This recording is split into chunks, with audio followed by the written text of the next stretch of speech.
Hola, bienvenidos a un video más de la serie de entrevistas del Foro de Jóvenes Investigadores del Instituto de Derecho Parlamentario de la Universidad Complutense de Madrid.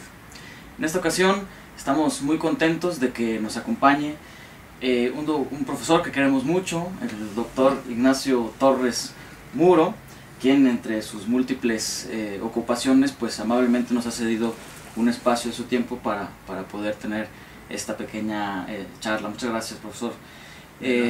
Como sabemos, pues el doctor Ignacio Torres Muro es catedrático de la Universidad Complutense de Madrid, es también letrado por oposición del Tribunal Constitucional Español y bueno, pues un prolijo y estupendo investigador. Profesor, nosotros quisiéramos conversar sobre pues la última reforma, bueno, no es la última, pero es la reforma más extensa que ha abarcado más cuestiones de la ley orgánica del Tribunal Constitucional Español. Fue la ley que salió en mayo de 2007, pues entre todas las situaciones en las que incidió, quisiéramos hablar o que nos cuente las reformas que aplicaron al capítulo 2, concretamente al régimen de la designación de magistrados del Tribunal Constitucional. ¿Cuáles fueron, en dónde cambiaron, qué fue lo que se modificó? Bueno, las tres modificaciones que se produjeron en ese momento fueron, en primer lugar, la que pretendió conseguir que las comunidades autónomas participaran en el nombramiento de los magistrados del Tribunal Constitucional que corresponde proponer al Senado. Por otro lado, la que estableció por ley un régimen de comparecencias ante las cámaras para los magistrados que proponen el Congreso de los Diputados y el Senado.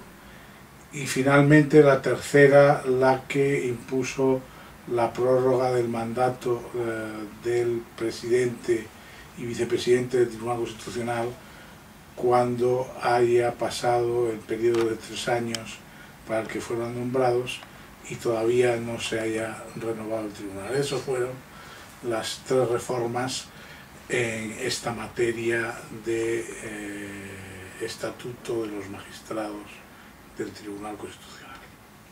Con respecto a la primera modificación que mencionó sobre la participación autonómica de la designación senatorial de magistrados constitucionales, usted redactó un artículo muy interesante comentando 2 sentencias del Tribunal Constitucional, y en ese artículo recuerdo que al final, en las reflexiones finales, puso usted que había que dejar que el tiempo diera perspectiva para valorar esta reforma. Han pasado 5 años, en 2010 ya se puso en marcha ese procedimiento. ¿Qué le pareció? ¿Cómo al final logramos que las comunidades autónomas tuvieran cierto influjo en la designación? Bueno, la reforma se puede calificar sin muchos problemas de un fracaso, sin paliativos. Es decir, lo que sucedió al final, en esa pretensión de que los parlamentos autonómicos propusieran candidatos más o menos ligados a las comunidades autónomas, es que los parlamentos autonómicos dirigidos desde Ferraz, la sede del Partido Socialista, y Génova, la sede del Partido Popular, lo que hicieron fue proponer prácticamente siempre a los mismos nombres. Esto fue especialmente llamativo en el caso del Partido Popular, que propuso siempre 2 candidatos, es decir, todos los parlamentos propusieron a los mismos 2 candidatos. Como se suele decir, para este viaje no hacía falta tanta reforma ni tantas alforjas, y la verdad es que la aplicación práctica de la norma ha sido muy decepcionante. Y otra de las reformas que me parecen a mí muy importantes en términos de transparencia, de control parlamentario, es esta comparecencia que ahora se redactó también en la ley, la comparecencia de los candidatos al Tribunal Constitucional ante una comisión parlamentaria. de estas, pues como mínimo pues ya hemos tenido las del Senado y últimamente las del Congreso. ¿Qué le parecieron las del Congreso? Bueno, a mí me parecieron las dos, ¿no? Las del Senado y las del Congreso, porque ambas son claramente decepcionantes, ¿no? La intención de esta reforma era hacer algo similar a los hearings del Senado norteamericano y pues nos hemos dado cuenta de que nuestros parlamentarios no son precisamente los senadores norteamericanos, ¿no? Porque en ambos casos, tanto en el Congreso como en el Senado, las comparecencias han sido muy pobres y los parlamentarios han hecho preguntas de muy poco calado y la verdad la impresión general es que después de tanto rogar porque se regulase este tema de las comparecencias,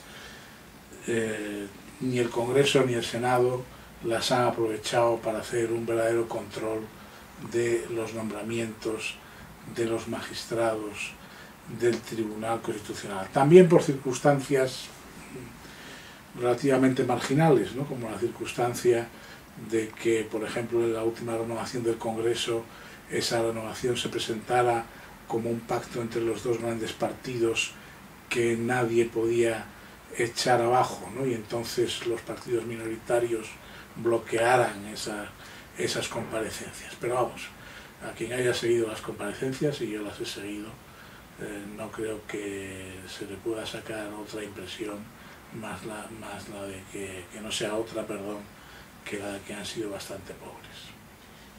Sí, yo seguí las comparecencias también por internet y me acuerdo que una lideresa de un partido político decía: ya son magistrados ustedes, ya estamos aquí cumpliendo la formalidad. Y profesor, ¿qué podríamos hacer para hacer más eficientes esas comparecencias? Bueno, yo creo que eso no es tanto una cuestión de reformar las normas, que me parecen correctas en principio, como la de adoptar por parte de los partidos una práctica muy diferente, mucho más incisiva, con más trabajo sobre los currículums de los aspirantes a magistrados y, en fin, un poco más de calidad en los planteamientos en general de la clase política española respecto a lo que es el Tribunal Constitucional. La calidad es asombrosamente baja, no tienen mucha idea de lo que es el Tribunal Constitucional ni de las funciones que cumplen, y eso tiene la consecuencia de que las comparecencias pues son, en general, como has dicho tú mismo, muy pobres. Sí, y para ir terminando, sobre la participación autonómica de los magistrados constitucionales, ¿es deseable que haya un cauce, digamos, de participación de las comunidades autónomas? Digamos, ¿es deseable, o cómo podríamos articularlo más eficazmente? Como sabes muy bien, este problema de la participación de las comunidades autónomas en el nombramiento de magistrados del Tribunal Constitucional es un problema que se arrastra casi desde los inicios de esta etapa democrática española en la que vivimos en la actualidad. Y a mi juicio nunca se ha resuelto bien. Buena prueba de ello es que cuando se reguló esa ley de 2007 y la reforma del reglamento del Senado fueron objeto de sendos recursos de inconstitucionalidad. El tema se debatió mucho en el Tribunal Constitucional, al final acabó pasando el control de constitucionalidad, pero con votos particulares, a mi juicio, bastante interesantes, de manera que no es una cuestión fácil, ¿no? No es una cuestión fácil.